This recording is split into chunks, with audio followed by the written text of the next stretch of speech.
이것이 하늘의 검!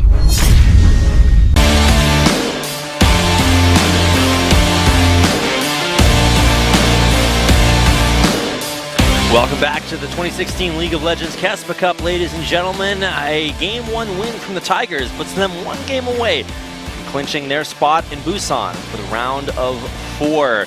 A bright and enjoyable team of friends. I think there's a little bit more to it, LS. Yeah, well, definitely. I mean, going into game number 2 here, they had a dominating game number 1, where they took a small advantage and managed to create a very big advantage. And JINAIR Green Wings, I don't think that they can continue to draft like this, especially not moving into game number 2. Can't draft a mid-range team when your team only knows how to play passive and lane. That's certainly true, and we're not going to see any substitutions for either team. So coming into the next set, these are the same resources that JINAIR have to draw from. What was the big problem that you need to see change? Is it just a play style, or is there something that we can see as we come in here to the picks and bans phase for game number 2? Well, number 1, I mean, going into the picks and bans, do not draft another mid-range or even an early game team comp. You're not going to outmuscle the Tigers mechanically early on, and you can't expect to have a way to stay stable, at least, with a mid-range comp against them. So just go back to your tried and true guns of late-game team comps.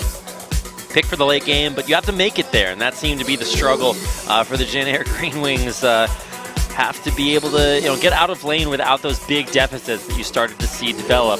Karma ban to start by the JINAIR Green Wings, as they do have that first ban out, and a Nami coming in from the Tigers. Yeah, so 2 supports banned away. Now, I don't really think that Karma posed too much of a threat last game, but it is one of the better supports that exist right now. Olaf being hovered, and it might be banned away, and it's always a tragedy.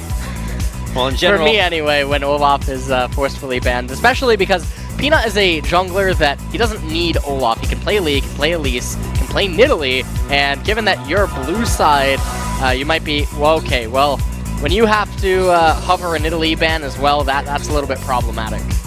Now, what is also problematic is that there's only 1 ban left, so there's lots of things available. I think Syndra really comes to mind as a champion that we've seen banned almost just as much as Nidalee, but with the Tigers having to think about it, see what this final ban of theirs is. We look to transition into the picks. It looks like it's going to be a Jace. So it's interesting, leaving Syndra open. We saw that a lot yesterday in our Samsung series. It's going to be interesting to see how they decide to counter that. Yeah, so Syndra being left open. Now, Cry is one of those players that certainly can play her. The Zilean hover maybe is a reminder that if you do pick Syndra, we will pick Zilean. But while Zilean does fare probably a little bit better against Syndra than some of the other mids in the meta, there definitely is ways to work around that. Well, talking about hovering that, maybe to send a message, say, hey, hold off on just insta-locking the Syndra. We've got other things in mind. A few of those other things, with the Zyra being locked in, could come in the form of that direct counter to Zyra. I misattributed it earlier on to Wolf. It was actually Gorilla that pulled out the misfortune. And there is Smeb hovering it over. It would be a treat to see Gorilla pull out a pick that he is so iconically attached to. Yep, and the MF coming out against Zyra, but it will be lacking the Ashe component, and that can be a little bit dangerous because generally, when you think of MF, you think of her paired with Ashe, not think of her as a standalone. And so this might still not be a Misfortune support. Could actually certainly be a Misfortune AD carry. We have actually seen Misfortune AD carry in day 1 of the tournament, if I'm not mistaken, so it's not necessarily guaranteed, like you mentioned. Would be interesting to see that, since, like Varus, we don't traditionally think of it in that role, but more picks to come out here, this time from the JINAIR Green Wings. We've already seen what they can do with that Jhin Victor combo. Jhin, once again, left open as a big comfort pick for Teddy. Wouldn't be surprised to see him just drop right back on there with a Victor in the mid lane for Kuzan, which was their strategy earlier on in the round of 12. Yeah, and right now with the Varus hover, might be looking to maybe have a Varus Zyra bottom lane. That would be pretty obnoxious in terms of poke and struggles. But I'm not quite sure if Teddy actually would be super comfortable on that Varus pick. And with Jin having been up so long into this draft, and Teddy not selecting it, you really have to wonder what his mental state might be right now. Very true, especially since we haven't actually seen Teddy on any other champion, so kind of unproven in that regard. Now, you saw Cry actually hover Riven for a second. Now, I wonder if that's maybe the throwing the gauntlet down to a guy like Sohwan, who was always very well known for being a Riven main, even just in solo queue before he started his competitive career. And he actually did get a chance to play that a few seasons ago. I believe he played it at IEM, if I'm not mistaken. Either way, I'd be excited to see that because we haven't seen either team commit to top laners just yet, aside from the Rumble that Cry just locked in for Smeth. Yep, and right at the very end here, we have the Echo, and now, I mean, we're still gonna probably see what is gonna be the final pick for the Tigers, because it does look like that Misfortune will be a support, which means that Cry does get the counter pick in mid lane. So we'll see what they decide to go for with the counter pick. The last two champions for JINAIR Green Wings will be Echo, most likely there for the top lane, going up against Rumble. So we're not going to see that Rumble into Poppy pick, even though Poppy is still available and incredibly strong. But is that a better matchup for Sohwan this time around? Well, for Sohwan, I mean, Echo into Rumble, it's still a little bit of a skill matchup, but if Echo gets any sort of a lead, then it's very easy to suffocate his opponent from coming back. And there's the Syndra lock-in. Wait, in a world where Syndra has almost been immediately picked or immediately banned, it's made it to the final pick here for what could be our final game of the night as the Tigers lock it in for Cry. And with that Syndra pick being selected, I feel like Cry might just have his way with Kuzan in the mid lane. We saw him almost get the solo kill off in game number 1. And Syndra, when you look at this JINAIR team composition, Syndra is going to be able to one-combo 4 of the targets on JINAIR Green Wings once she hits a certain point. And that's just something that's extremely scary anytime Cry is going to have his flash up. All right, well, that's going to do it for our champion picks and bans for game number 2. The JINAIR Green Wings have to change it up here because Tigers, once again, 1 win away, punching their trip to Busan to play against a team that we saw earlier on, SK Telecom T1. So even if JINAIR Green Wings are able to pull it back in the next 2 sets, that's what's ahead of them as well. So who will make it there? JINAIR drafting very, very differently. We'll get a chance to see a few different things out of both teams as we come in here to game number 2. Here we have the lineup for our JINAIR Green Wings. Sohwan winged Kuzan Teddy on his first performance on something other than Jin. Of course, Shade down there to support him and their opponents. The Rocks, Tigers, Smeb, Peanut, Cry, Prey, and Gorilla on his signature Misfortune there to round out their lineup. So get out there on Twitter, hashtag KeSPA Cup to let everyone know what you're watching, or show the teams who you're supporting by hashtag JAGWin or ROXWin. Let them know as we get into game number 2. There's a burning friction that fuses fire. Dim on the gasoline, and the flames get higher. There's no compromise, no second prize. It's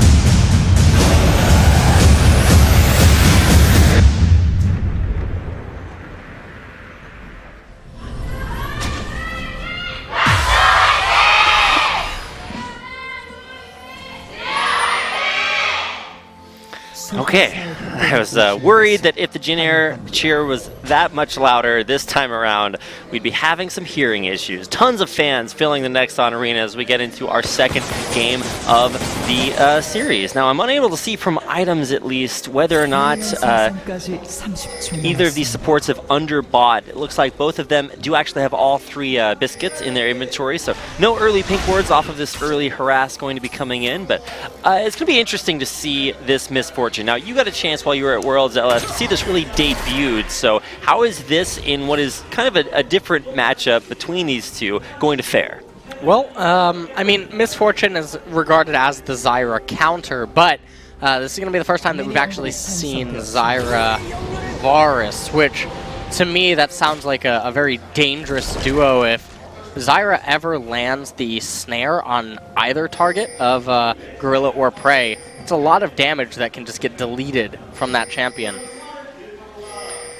Yeah, definitely going to have to watch out for that. A lot more on the line. And of course, for the Tigers, you mentioned that maybe Cry's Syndra later on will be able to just absolutely tear them apart. But is there anything really that strikes you as a vulnerability to the Tigers composition that JINAIR might have in their advantage? Well, JINAIR's team composition, one of the things that they do have is if they can draw the game out long enough, there's not a very reliable way to sustain against Teddy's poke as the game draws longer and longer. In addition to that, Echo, once she also hits a certain point, it's going to be way too difficult for Smeb to actually match him in the split push. We've all seen what that tank Echo can do, and this might be one of the last opportunities we get a chance to see that tank Echo, as it has been sufficiently changed. So, gonna get it while we can. Teddy and Che walking forward. Level 2s have yet to be hit, and there it is, popping first for the JINAIR Green Wings. They do get that big poke onto Prey. Teddy starting to assert his aggression. Yeah, that was a little interesting by Prey right there. You saw that he went for the dancing grenade after having immediately shot his crit. So a little bit of micro error down there in bottom lane, and so far JINAIR Green Wings capitalizing on it and managing to find themselves the lead. Through the jungle route, we haven't actually talked about that this time around, but it was once again a red side lead start this time for Peanut to wind up at the blue buff and most likely hand that over to Cry on the other side for Winged. What strikes you about the initial trips to the jungle for both of these players? Well, as we can see, Peanut completing his blue buff right now, not actually giving that over to Cry. Okay. Oh no. Wings right here. The smite is not actually used. Wing did not have it up. And for Peanut, he didn't actually either. So I didn't check that neither one of them were able to guarantee the secure. But in the end, all is right with the world as Peanut picks it up. Yep. He did manage to get one of the mini golems, though, away from Peanut. So not a complete loss by Winged. But unfortunately, due to how his bottom lane is playing, and it's not that it's necessarily bad, but he can't find anything down there at least. And so now him being at Wraiths is actually really good because it's very likely that Peanut could show in mid lane and he would be right there to stop that game in its tracks. Both mid laners actually playing that very aggressively. Both of their junglers waiting in the wings to see if they can make anything happen there. In the meantime, Teddy in the bottom lane has actually been putting out a lot of pressure, and kind of impressive to see him playing a champion that is very different. Teleport back into lane, and here's that gank you were mentioning in our last series. Peanut coming in to try to pressure, no cocoon to land there by Wingdu. Shot it a little early. Well, that was a little interesting to me because I feel like Winged could have flashed with the red buff active onto Cry, auto-attack him a few times, and that would force him to also flash away, thus handing over the advantage to Kuzan, who then at any point could throw the claw as a feign maneuver to make Cry just scared during the laning phase while his flash would be down. Absolutely. Very, very vulnerable, especially when it comes to getting locked down. Syndra, not the most mobile champion when it comes to getting away, especially without that flash, which Wing did not elect to go for the guarantee on burning that down. So we'll see if Teddy can hit this, and he does not. Instead, he'll get locked down and take more damage in return. So that time, he holds it and does not land a hit. Yeah, and one of the big problems for this is you notice that Prey and Gorilla are trying very hard to keep Teddy in the lane. Well, looks like they might have just given up on it right now. Gorilla a little too late to fire that. And hit Che. Had they stopped it, it delays the tier of Varus, and that's actually extremely big. Not in the lane to stack that one up, and he will have that at a decent timing, so at least that facet of his build will not be delayed. Are there any other big spikes that we're looking to see here? Anybody other early game item breakpoints? No, not really. I mean, it's just going to come down to Cry in that mid lane. Syndra's lethal once she has the Lost Chapter, double Amp Tome, and Sork Pen Boots. Almost completely deletes most of the mid lane meta champions in one combo, even when they're at around 750, 800 HP. Very, very scary, certainly. And of course, mid laners starting to hit 6. Kuzan there first, and Cry about to reach it. So definitely something to keep an eye on as we get more and more aggressive. Now, Sohan taking a few rough trades, but does have that the extra sustain from that corrupting potion that he's really leveraging in that lane matchup against Smeb. So I feel like we're sort of building up and just waiting for that moment where things are going to explode, but with neither jungler really able to make much happen and the lanes going fairly evenly on both sides, we really don't see those big deficits that happened in game number 1 starting to transpire. Yeah, we're not seeing any of the deficits at all. And Cry actually falling behind of Kuzan in this laning phase, just in terms of CS. A lot of pressure up right now. Cute little maneuver to get all that CS right at the very end. And Wing showing himself in mid lane, I feel, is a bit unnecessary, because that gives away a lot of information about what his route could be. If Peanut or any member of Rox actually managed to click on him and he has any buffs active, it's also going to give away what camps are remaining or what have been cleared on the right side of the map. Well, we've seen mid lane hit level 6. We're about to see bottom lane do that as well. Teddy and Prey, do they have what it takes to kill the other? We're about to find out. This is actually really, really tense, as now the aggression's turned on from Prey and Gorilla. Both lots of poke. Missed there that time around, but things have been, it's been another somewhat delayed start to things so far, but as the trades continue, as this is much more even game, is that better for JINAIR Green Wings, or does it give to Rox time to set up? Certainly, it's a lot better for JINAIR Green Wings. The closer that they can actually keep the game, the more beneficial it is for them, because of those things that we talked about earlier on, where eventually it's going to reach a point where Smeb is not able to respond to Sovan's split push, and Teddy is going to be an absolute monster, and Rox Tigers are not going to have a proper response to it if Jin Ultimate and Misfortune Ultimate are on cooldown. Gotta keep an eye on that. As they do scale up, JINAIR, of course, content to take this as late as possible. Now, Shay narrowly dodging that, but in a little bit of a rough spot. Gorilla does get locked up, but here comes Peanut immediately with the assassination onto K. Shay gets the kick back and on a wing to Teddy. Walks back between a literal rock and a hard place. Peanut goes back in, but takes the cocoon. He's going to try to safeguard and flash his way to safety, and he will be able to just narrowly get out alive. Cry there to pinball him down with 4 coming his way for the kill, and it's 3 already. Kuzan might not be able to find anything here, and he will let Cry usher himself safely back to mid lane. Sights on Gorilla as the claw does come through, and there it is, the lockdown. A kill coming back for the JINAIR Green Wings, but certainly a great maneuver by the Tigers.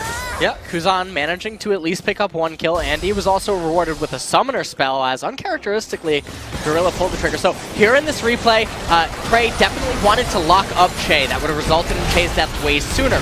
Fortunately, though, Peanut able to find his way in. Teddy flashing away, but didn't matter. Prey had 1 extra bullet for him. And then this spider went up the water spout, but fortunately, this Atlantean Syndra had a little bit more water than he was expecting, as they were able to pick up the kill there. I've never understood that nursery rhyme or the metaphor it's trying to accomplish. But back down to the bottom lane, can't dodge the Peanut. Which is not a sentence I ever thought I would say, as Peanut returns to the bottom lane to pick up the 4th kill for the Tigers. Yep, and this is the things that JINAIR Green Wings does not want happening to them right now. Rox Tigers' team composition are very acceleration based. If they manage to get advantages, they can really drive those advantages home, and it's going to be increasingly more difficult to sustain and survive against them. And here, blue buff going to be handed away to Cry, and as he makes his way back to the mid lane, he basically has those items where Kuzan has to be extremely careful now against a full combo from Syndra. Oh gosh, here we go. Winged this time, the recipient of the curtain call. Repels to try to wait out more of it, but they know exactly where he's going to come down. Into the Misfortune hold. Swing. Mata. Prey able to land the last hit. And I don't care what water spout Winged is on. There's no spout anymore. He just blew the whole thing away. Yeah, that was actually just really impressive team coordination by the Rox Tigers, and everything is going wrong right now for JINAIR Green Wings on the bottom half of the map. Meanwhile, though, up in top lane, they are on a bit of an island. Managed to pick up a Water Drake. Kuzan misreading, I think, how Peanut was going to choose to get out of the Dragon Pit. It felt like they felt like he was trapped in there. I'm like, well, no, it's Lee Sin. He can just safeguard over the wall. Let's watch Wing get caught out once again. Yeah, so the curtain call comes up to enable the slows, and Gorilla just there for added support and a little bit of damage. Finally channels the bullet time as Peanut kicked them right into the finale. 3 ults to take down the JINAIR jungler, but a dragon taken off of it. And it is an Ocean Drake, so nothing super crazy like Inferno or Mountain, but still good for this early game sustain. Yeah, and I mean, even in this team composition, Cloud wouldn't be that bad this early on, but definitely Water, the worst of all of the Drakes that Rox Tigers could have taken at this point in the game, but it's not their decision. So well, it also, as the game gets later on, will help them sustain through things like Kuzan or Teddy's poke, if that does get to a pretty crazy level. So could benefit them a lot, but as things start to get pretty crazy or pretty scary down here, is Prey 3-0 Youmuu's completed against a Varus who has the Tear of the Goddess and 3 long swords. So an interesting build versus a very strong one. Tiger's certainly in the lead there.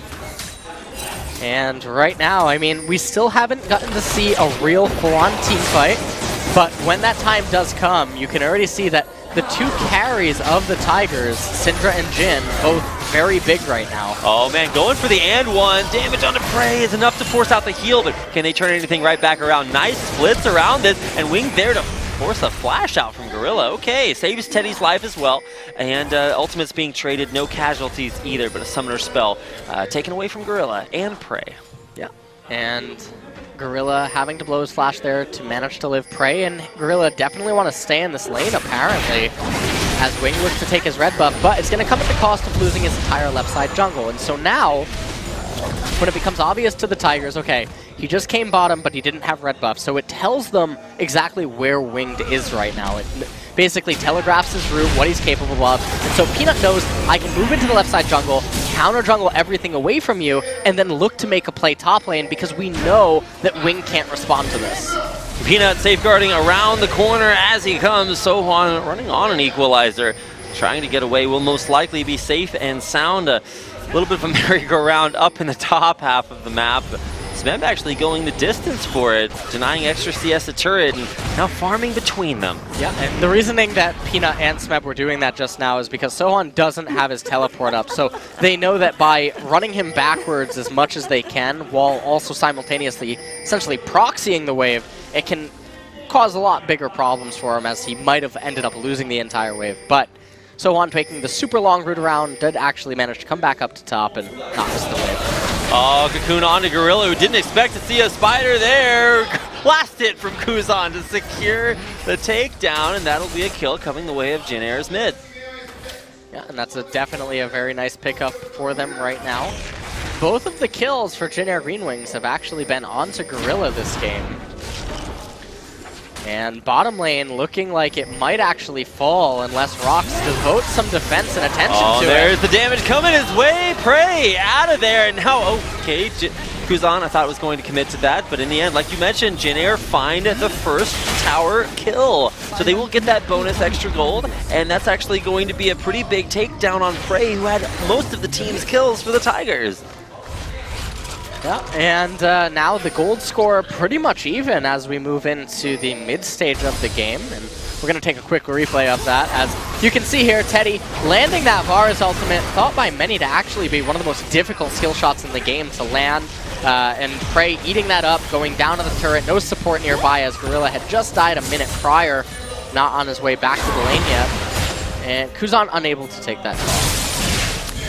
Really impressed by Teddy to show not only his comfort on a very meta champion like Jin, but also to switch it up and perform very admirably on Varus, one that we don't get a chance to see that often. Now, no dragon here as JINAIR clear out the river to get that vision in their favor, but now that this bottom turret has finally gone down, what's the next rotation here for the JINAIR Green Wings?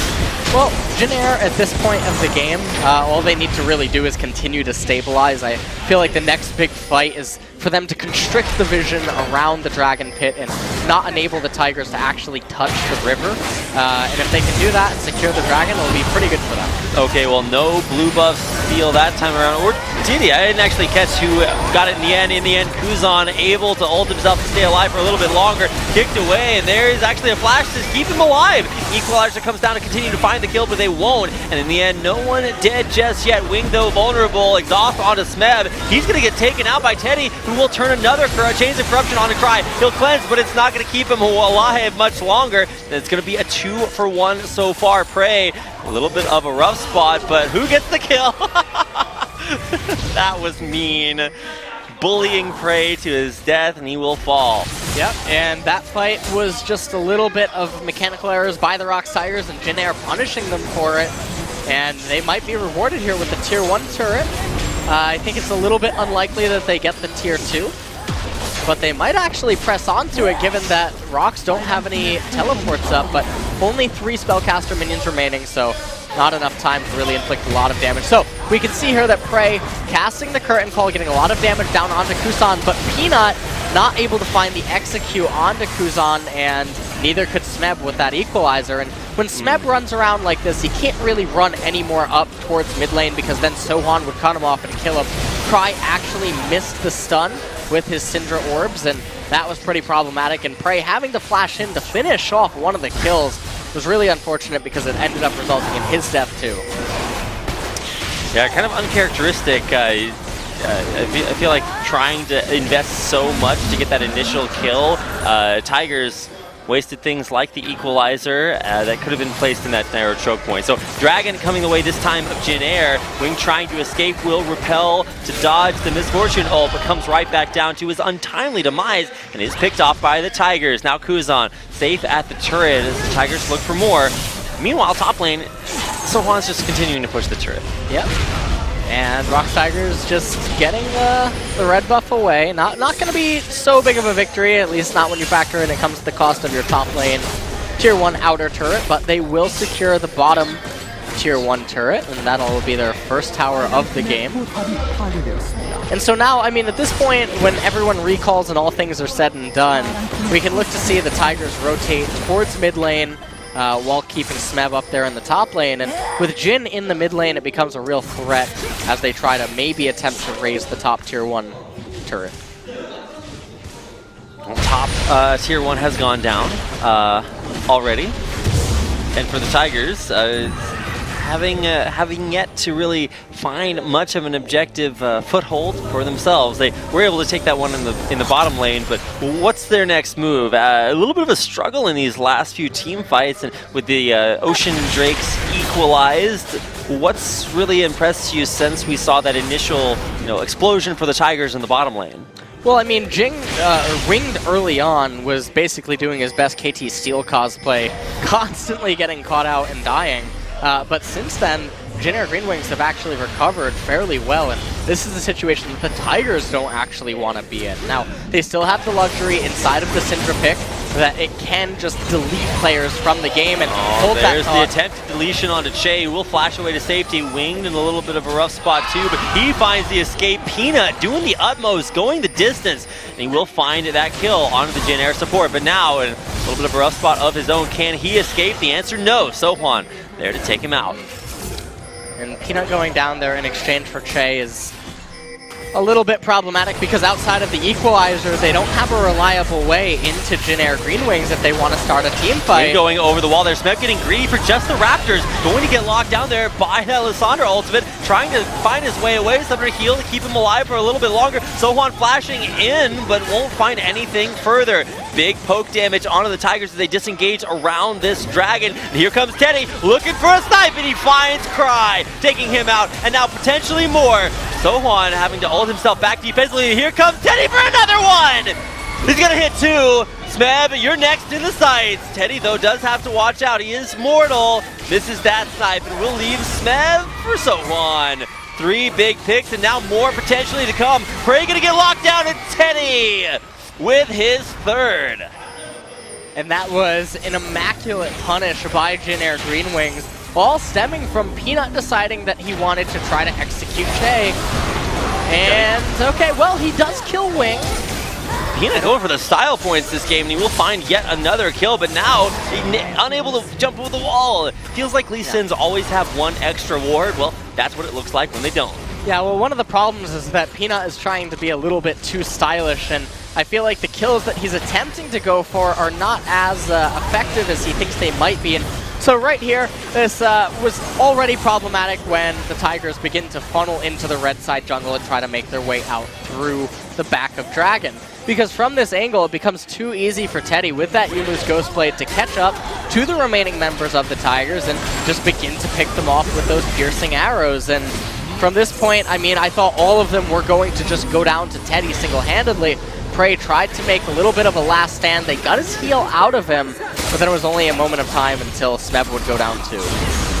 That was the Teddy show, just sniping one after another.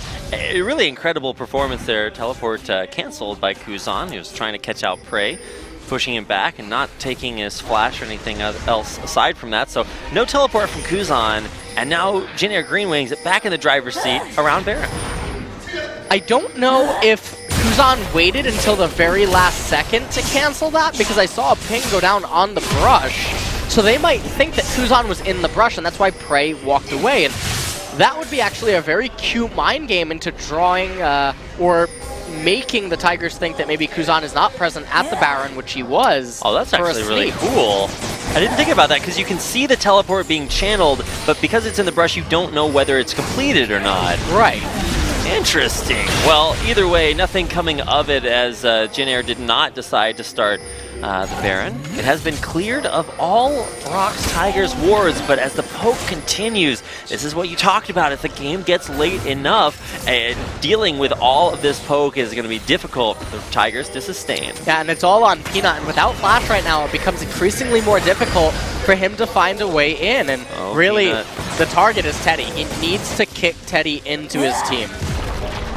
Poke on this top turret as Kuzan continues. Spider in at the side will scout out Peanut with a curtain call coming down. See what Peanut can find. Kicking Wing right back into the Tigers team. He's going to flash away to safety, and with a miss from Prey, it's okay. Gorilla there to finish it off. In the meantime, Kuzan should be able to take this top lane second tier for free. Who comes out ahead in that trade? Well, it's kind of hard to say, because I guess it's not totally over. Okay, well, Prey does get locked down by a very long CC.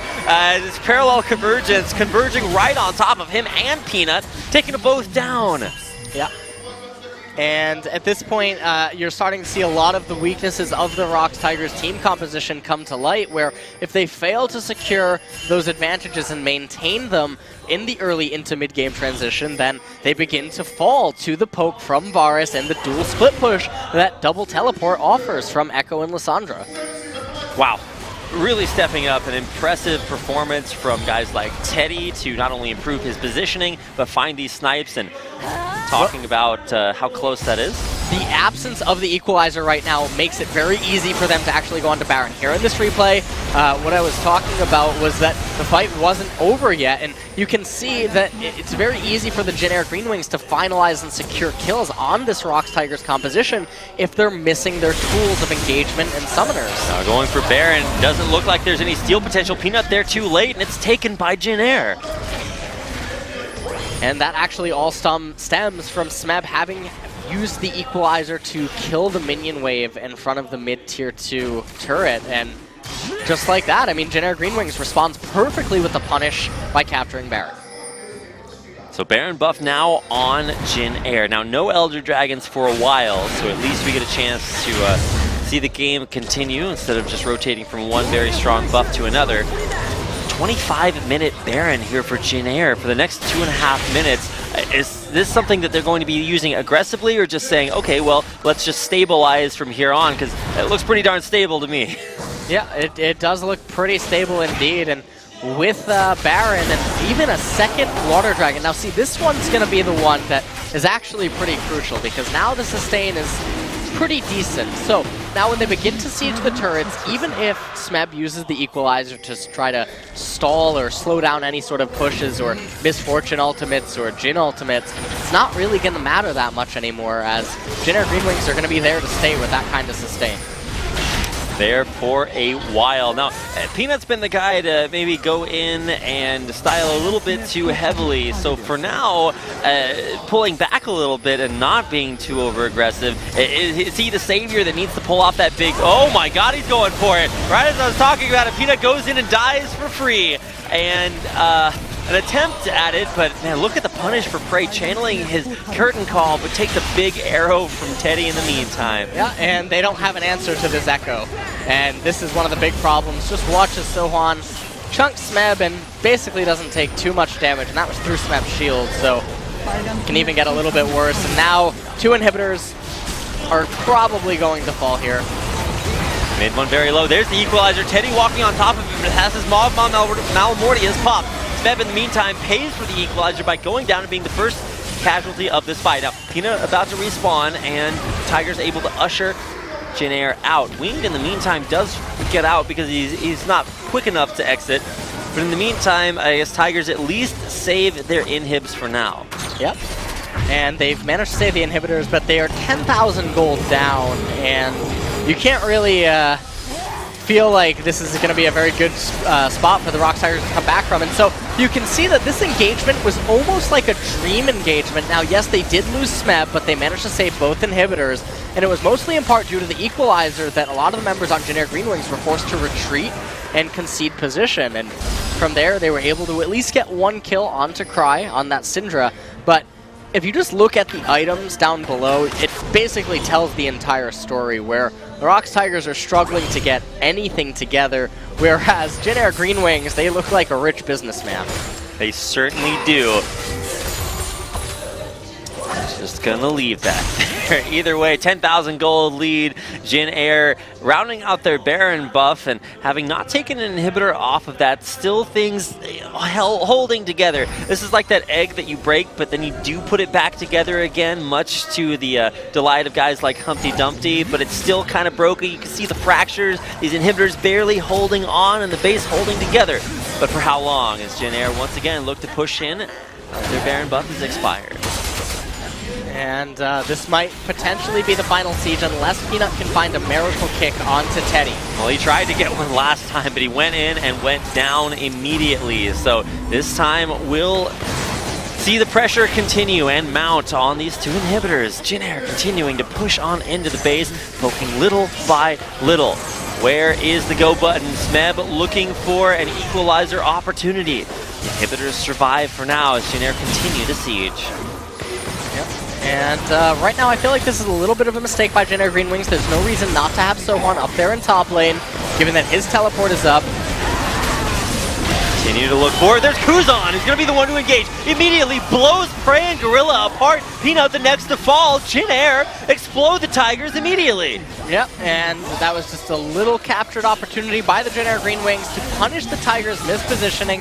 And looks like this probably will be the final endgame siege. Equalizer comes down to stall as long as it can, but I still feel like the tower is certainly going down.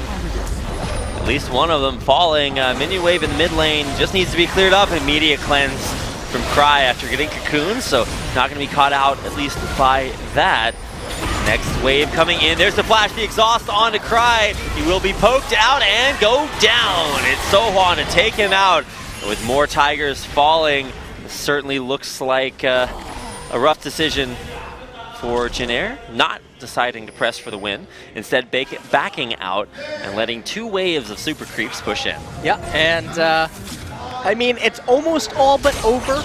We have seen the Rox Tigers fight back from very bad situations before, but this one looks pretty irrecoverable as 12,000 gold lead, another dragon spawning in a minute and a half, as well as Baron. So both of those are probably likely to go over to JINAIR Green Wings, and we can just see this engage again. So Sohan finds an opportunity in on the back of Kuzan's ultimate, and then you can just see that Peanut over there on the left, unable to really do anything. Sohan couldn't find a kill there onto Smeb, Smeb being forced to flash away. Had he gone down there, the game certainly would have ended, but looks like for now, though, the Tigers just hang on by a thread, and JINAIR Green Wings probably going to wait for that final Baron, just be super safe to close out the game.